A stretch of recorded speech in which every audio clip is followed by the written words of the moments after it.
Gunners, welcome to another video. And I don't know about you, but if you're in the UK, it is absolutely boiling, and I'm just going to do my best to try and film a video because we've had some not great, but some interesting news sort of break out in the last 24 hours. But before I begin, if you are new here, please hit the subscribe and the like as well. It'd be greatly appreciated. And of course, the news is on Viktor Gyokeres, this Viktor Gyokeres Sesko thing, journalists saying different things. It's not going to stop. But we had a sort of report coming out of Portugal. And of course, take it with a pinch of salt and don't take it as me saying this is going to happen. I'm just giving you and relaying the information to you guys on what's going on in social media because you deserve to know.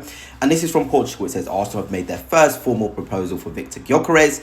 The Gunners are willing to pay a fixed amount below 60 million euros, which with bonuses for objectives would exceed 60 million euros. However, it is below Sporting's valuation of 80.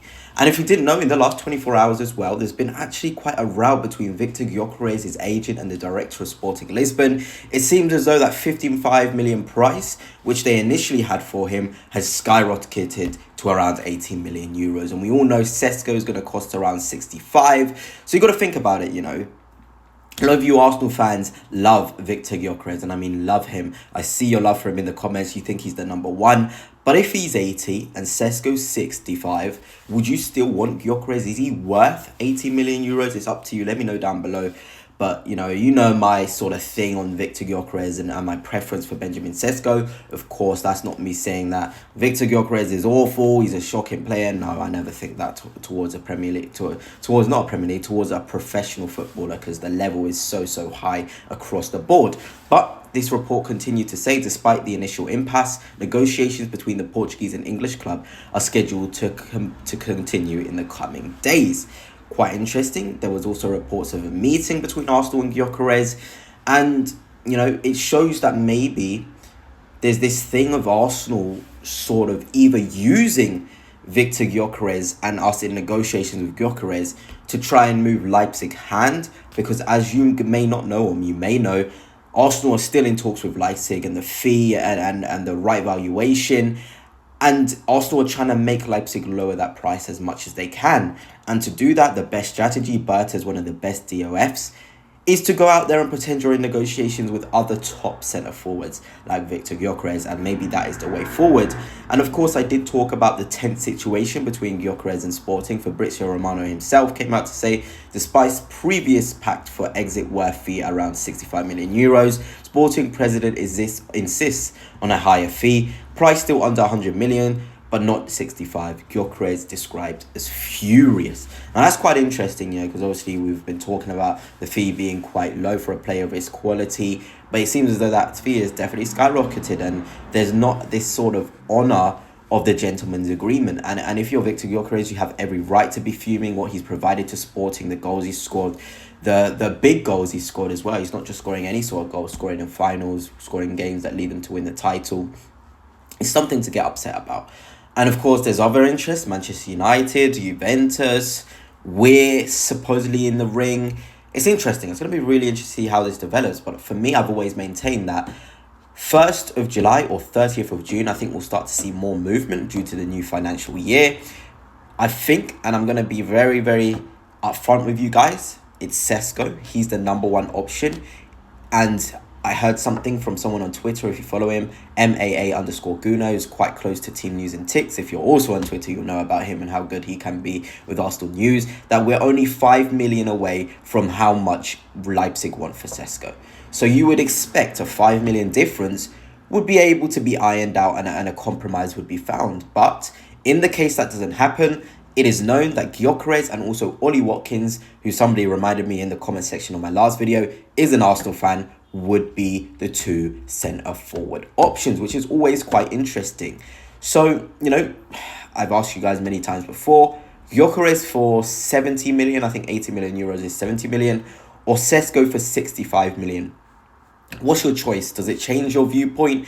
Does the price impact who you want? Or are you that person that just thinks Gyokeres is better? Even though I don't agree, I'm open to reading and listening your views on it, because I think price can be quite an indicator of who you should go for in terms of age and potential and all of these different variables when you're judging a centre forward. Anyway, let's get on to the winger stuff, because again, if you follow me on X, I call it Twitter because I haven't got away from saying it. I've talked about Rodrigo, I've talked about Nico Williams, I've provided clips for the Arsenal space as well if you're on there. And I said, sort of about Rodrigo, there's this common sort of idea that he would be able to just come in, play left wing, and everything will be okay. He's a top player, top dribbler in central situations. But like I put out on this tweet, of course, go and follow me if you don't. And if you do follow me, you'll know. Arsenal bros, I hate to be the bearer of bad news, but just looking at the biggest sample of touchline actions from Rodrigo at left wing, and he hasn't taken his man on the outside once. So variation in dribbling in wide areas is very, very important for a winger. Rodrigo hasn't quite got the variation I think is required for a touchline winger. He only dribbles inside the pitch. And if you know, you must know by now, who occupies that inside area of the pitch? It's either Lewis Skelly or Declan Rice. So he's just going to be running into traffic. So can we teach Rodrigo to go on the outside? Doable, but you want to maximize him. Where's Rodrigo best? Central spaces.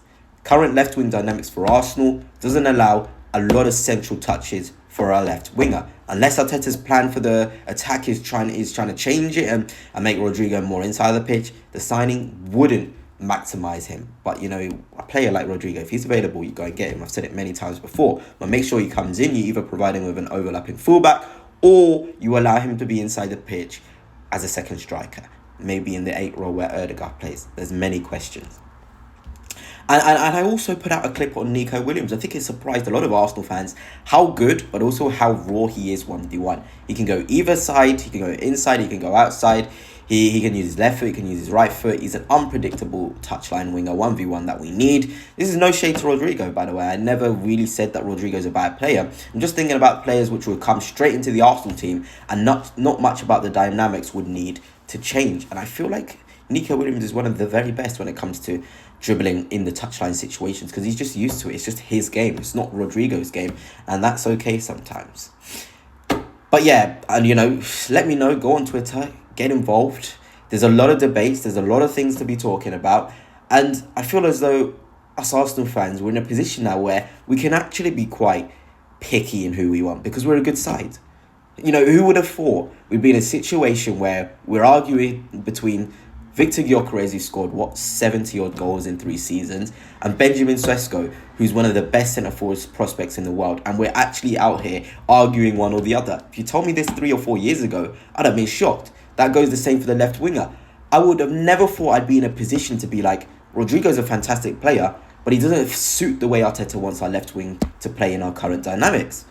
It's special. It's just really, really good. So when you think about, all these things of have other clubs progressed better than Arsenal because we haven't won any silverware, they're not in these conversations for these top players. We are. We can be picky. We can be sort of arrogant in our choice as well. It's a beautiful, beautiful sort of thing that we can do now. But anyway, guys, that's it for now. Let me know your thoughts on the things discussed in this video. But until next time, peace.